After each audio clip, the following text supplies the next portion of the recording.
नमस्कार दोस्तों, political science की फंडे क्लासेस में आप सभी का स्वागत है। आज की ये वीडियो होगी जेआरएफ और नेट की। अगर आप प्रिपरेशन कर रही हैं तो उसके रिगार्डिंग आपको क्या क्या चीज़ें ध्यान में रखनी है। मेरा इस टाइम मतलब अब की बार जो रिजल्ट आए हैं उसमें जेआरएफ हुआ है, लेकिन ये जेआरएफ की जर्नी मेरी काफ़ी लंबी हो गई और 2021 में मैंने अपना फर्स्ट अटेम्प्ट दिया था। तब तक मेरा नेट भी नहीं हुआ था और लगातार 3 बार नेट हुआ और लास्ट में अब जाकर के जेआरएफ हुआ है। तो अ, आपको क्या ध्यान में रखना है, क्या गलतियां अवॉइड करनी है ताकि आप पहली अटेम्प्ट में नेट जेआरएफ क्लियर कर लो। तो ये बातें हम डिस्कस करेंगे कि आपको क्या नहीं करना है। क्या करना है ये तो बहुत सारे बता देते हैं, लेकिन आपको कौन कौन सी मिस्टेक्स नहीं करनी है, प्लस ये भी बताया जाएगा कि आपको क्या करना है। तो देखते रहिए इस वीडियो को। तो मैंने पॉइंट बना दिए हैं 7 की things to keep in mind while preparing for NET JRF. पहला है please download and analyse syllabus. सबसे इम्पोर्टेंट चीज़ होती है हर किसी एग्ज़ाम की, सिर्फ नेट एग्ज़ाम की नहीं, हर किसी एग्ज़ाम की सबसे पहले अगर आप एंटर कर रहे हो एग्ज़ाम पैटर्न देखिए, आप सिलेबस देखिए और सिलेबस को इतना डेप में देखिए कि डाउनलोड कर लीजिए पेपर 1 का और पेपर 2 का। और जैसे जैसे आप सिलेबस देखते जाओगे आपके दिमाग में ये होता जाएगा कि हाँ ये टॉपिक है, ये इम्पोर्टेंट है, ये नहीं है। तो आपको सबसे पहले सिलेबस डाउनलोड करना है और उसको एनालाइज करना है। देन सेकंड जो चीज़ है वो है एनालाइज पीवाईक्यू इन डिटेल्ड मैनर। ये ये भी सबसे ज़्यादा इम्पोर्टेंट चीज़ है और बच्चे अक्सर कंफ्यूज होते हैं कि हमें पहले सिलेबस कवर करना चाहिए या पीवाईक्यूज को एनालाइज करना चाहिए।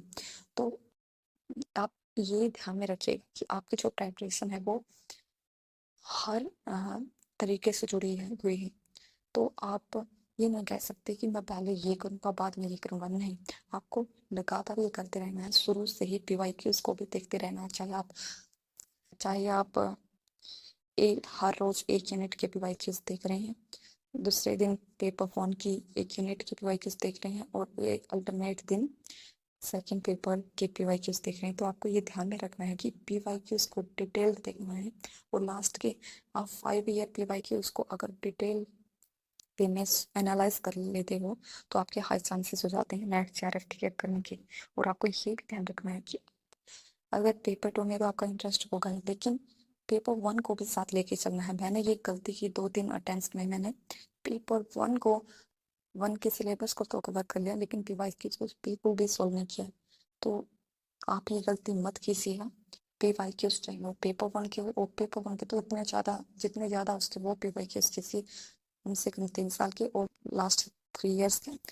और 5 साल की अगर कर सकते हो या उससे ज़्यादा कर सकते हो तो ये आपकी कैपेबिलिटी या कैपेसिटी पर डिपेंड करता है। तो डिटेल्ड वे में पीवाईक्यूज एनालाइज कीजिएगा अगर आपको सच में एक ही अटेम्प्ट में जेआरएफ चाहिए। देन थर्ड जो पॉइंट है वो है कवर सिलेबस। मैंने फर्स्ट पॉइंट में बताया था कि आप पेपर 1 और पेपर 2 का सिलेबस डाउनलोड करके रखना है और जैसे जैसे आप सिलेबस को कवर करते हैं तो सिलेबस सिस्टमेटिक ढंग से कवर करना है। जैसे आप कोई भी टॉपिक कर रहे हो तो आपको उस डाउनलोड किए हुए पेज पे पेंसिल से या पेन से निशान लगा देना है कि मैंने ये टॉपिक कवर कर लिया, ये टॉपिक कवर कर लिया, ताकि आपका कोई भी टॉपिक छूटे ना और आपका पूरा सिलेबस अच्छे से कवर हो जाए। फोर्थ जो पॉइंट है, मेक नोट्स ऑफ इस टॉपिक। इस टॉपिक नहीं कहूँगी लेकिन हाँ अगर हो सकता है तो आप बनाइए हर एक टॉपिक के। लेकिन जो आप एनालाइज कर रहे हो पीवाईक्यूज तो आपको पता चल जाएगा कि इम्पोर्टेंट टॉपिक कौन से, उनके तो नोट्स कम से कम बनाइए, जरूर है बनाने उन टॉपिक्स के। तो आपको अगर नोट्स बनाने सिलेबस जैसे तो आपको उस डाउनलोड किए हुए पेज पे पेंसिल से या पेन से निशान लगा देना है कि मैंने ये टॉपिक कवर कर लिया, ये टॉपिक कवर कर लिया, ताकि आपका कोई भी टॉपिक छूटे ना और आपका पूरा सिलेबस अच्छे से कवर हो जाए। देन फोर्थ जो पॉइंट है, मेक नोट्स ऑफ इस टॉपिक। इस टॉपिक नहीं कहूँगी लेकिन हाँ अगर हो सकता है तो आप बनाइए हर एक टॉपिक के। लेकिन जो आप एनालाइज कर रहे हो पीवाईक्यूज तो आपको पता चल जाएगा कि इम्पोर्टेंट टॉपिक कौन से हैं। उनके तो नोट्स कम से कम बनाइए, जरूर है बनाने उन टॉपिक्स के। तो आपको अगर नोट्स बनाने हैं, सिलेबस जैसे जैसे आप कवर कर रहे हो तो साथ साथ में शॉर्ट नोट बनाते रहिएगा। हो सके तो सभी टॉपिक्स के नोट्स बनाइएगा ताकि लास्ट टाइम में आपका कोई भी टॉपिक ना छूटे। और अगर आपके पास इतना टाइम नहीं है तो कम से कम जो आप एनालाइज किए हो पीवाईक्यूज, तो उसको ध्यान में रख के उन टॉपिक्स के तो जरूर ही शॉर्ट नोट्स बना लीजिएगा ताकि लास्ट टाइम में आपके काम आए रिवाइज करने में। क्योंकि ये हमेशा याद रखिएगा कि सिलेबस बहुत वास्ट होता है यूजीसी नेट का। तो लास्ट टाइम में आप पूरा सिलेबस बुक्स में से कवर नहीं कर पाओगे। तो मेरा तो ये मानना है कि कम से कम पेपर 2 के तो शॉर्ट नोट होने ही चाहिए। लेकिन मैंने तो पेपर 1 के भी बनाए थे क्योंकि मैं मुझसे याद नहीं होता है जब तक मैं अपने हैंड रिटन नोट्स इससे नहीं बना लेती हूँ। और ये आपको आगे भी काम आएंगे क्योंकि आपकी सर में सिर्फ नेट सीआरएफ तक ही सीमित नहीं है, आपको आगे पीएचडी में भी एनरोल करना, फिर इसके बाद असिस्टेंट प्रोफेसर के भी लिए अप्लाई करना है। तो आपको नोट्स बनाने चाहिए मेरे हिसाब से तो। और बाकी आप अपने कंफर्ट्स के अकॉर्डिंग देख लीजिएगा, लेकिन यही शॉर्ट नोट्स बनाइएगा हैंड रिटन अपने से। 5वां जो पॉइंट है रिवाइज मल्टीपल टाइम। ये तो हर एक टीचर बताता है कि आपको रिवाइज करने का अल्टरनेटिव हो ही नहीं सकता। रिवाइज जितना हो सके उतने बार कीजिए, रिवाइज रिवाइज रिवाइज। पहले डेली बेसिस पे कीजिए जितना आप सिलेबस कर रहे हो, जितने आप टॉपिक कर रहे हो। और लास्ट में यूनिट वाइज कीजिए या 2 यूनिट आप साथ में लेकर चलो, जैसे आप कंफर्टेबल हो। यानी कि आपको रिवाइज तो करना ही होगा। और मैं अपनी बता देती हूँ कि मैंने मतलब 2021 से लेकर 2024 तक इतनी बार रिवाइज किया है, मेरी बुक्स जो है फटने को भी हो गई है इतना। क्योंकि मुझे लगता है पर्सनली, लेकिन मैं जल्दी भूल जाती हूँ, इस वजह से मुझे हद से ज़्यादा रिवाइज करना पड़ता है। कई स्टूडेंट्स होते हैं 5-10 बार रिवाइज करके बिल्कुल उनके दिमाग में जम जाता है, लेकिन मेरा ऐसा नहीं है। तो मैं हद से ज़्यादा रिवाइज करती हूँ। ये आपके ऊपर डिपेंड करता है कि कितने बार रिवाइज करने से आपको वो सभी फैक्ट्स कॉन्सेप्ट्स तो क्लियर 2 बार या 1 बार करने से हो जाते हैं, लेकिन फैक्ट्स जो है आप पर डिपेंड करता है कि आप कितनी जल्दी भूल जाते हो या कितना जल्दी आप याद कर लेते हैं।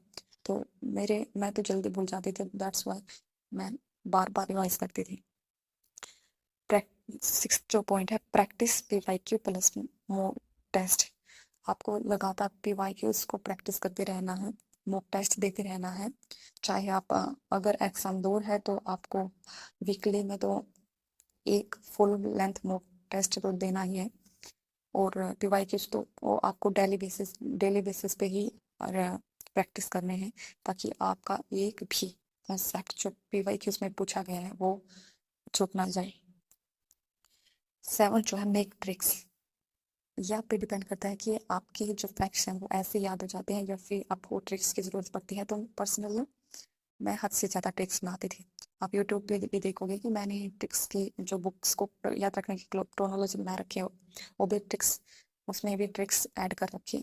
क्योंकि मुझसे नहीं होता इतना ज़्यादा फैक्ट्स याद बिना ट्रिक्स के।